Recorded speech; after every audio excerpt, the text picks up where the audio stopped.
দেশের অধস্তন আদালত ও ট্রাইব্যুনালগুলো দেশের বিভিন্ন জেলা ও মহানগরে অবস্থিত। বিচার প্রার্থীদের দোরগোড়ায় বিচার পৌঁছে দিতে উপজেলা পর্যায়ে আদালতে স্থাপনের সুপারিশ করেছিল বিচার বিভাগ সংস্কার কমিশন। যে প্রস্তাব ঐকমত্য কমিশন রাজনৈতিক দলগুলোর কাছে উপস্থাপন করলে দলগুলো প্রস্তাবে রাজি হয়। উপজেলায় এই ধরনের আদালত সম্প্রসারণ করলেও যাতে সালিসি আদালত কার্যকর ভূমিকা পালন করে সে ব্যাপারে বিশেষ ভূমিকা নিতে হবে।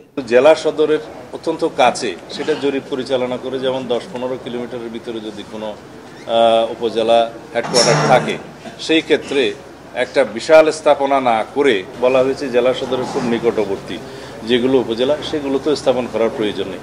বিচারকে সহজীকরণের জন্য এবং মামলার চাপ কমানোর জন্য আমরা এটাকে সমর্থন করেছি।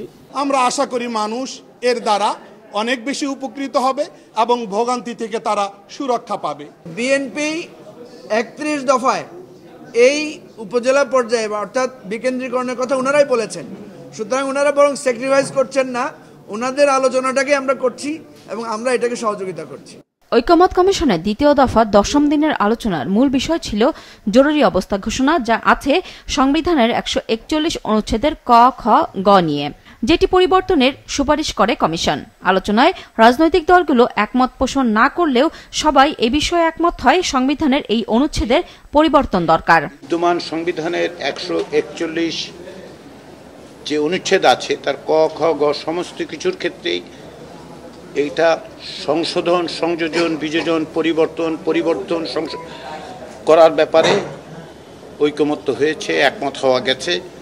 দ্বিতীয় যেটার বিষয়ে একমত হওয়া গেছে সেটা হচ্ছে যাতে করে জরুরি অবস্থা কোনো অবস্থাতেই কোনো পরিস্থিতিতেই রাজনৈতিকভাবে ব্যবহৃত না হয় সেটা নিশ্চিত করার বিষয়ে ঐকমত্য হয়েছে।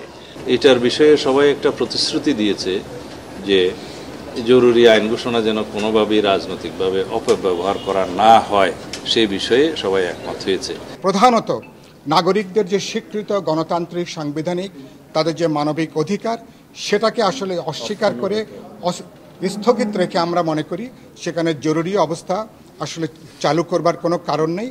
রাজনৈতিক দলগুলো জরুরি অবস্থা সংশোধনের বিধানকে সংশোধনের জন্য যে একমত হয়েছে সেই সংশোধনী আসলে কোন দিকে হবে তার একটা গাইডলাইন আমাদের এখানে থাকা প্রয়োজন, যাতে জরুরি অবস্থার সময়টাতে তারও বিচার প্রাপ্তির অধিকার কোনোভাবেই ক্ষুণ্ণ না হয় সেটা অবশ্যই নিশ্চিত করতে হবে।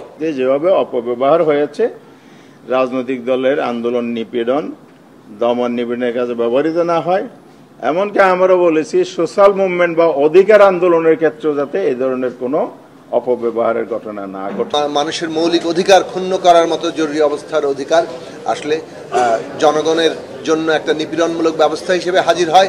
জরুরি অবস্থার সময় নাগরিকদের মৌলিক অধিকারের ক্ষেত্রে কতটুকু আসলে খর্ব করা হবে কিংবা কতটুকু বজায় থাকবে এইটার একটা মাত্রা থাকা দরকার। ঐকমত্য কমিশনের সহসভাপতি বলেন, সংস্কার প্রশ্নে রাজনৈতিক দলগুলো ভিন্নমত জানালে প্রস্তাব সংশোধন করে আবারও উপস্থাপনের চেষ্টা করছে কমিশন, তবে কমিশন কিছু চাপিয়ে দেওয়ার চেষ্টা করছে না। জাতীয় ঐকমত্য কমিশনের সঙ্গে 30টি রাজনৈতিক দল আজকে আলোচনায় অংশ নেয়। 2 দিন মুলতবি রেখে পরের আলোচনা হবে বৃহস্পতিবার। নুরুন নাহার উইলি, মাছরাঙা সংবাদ, ঢাকা।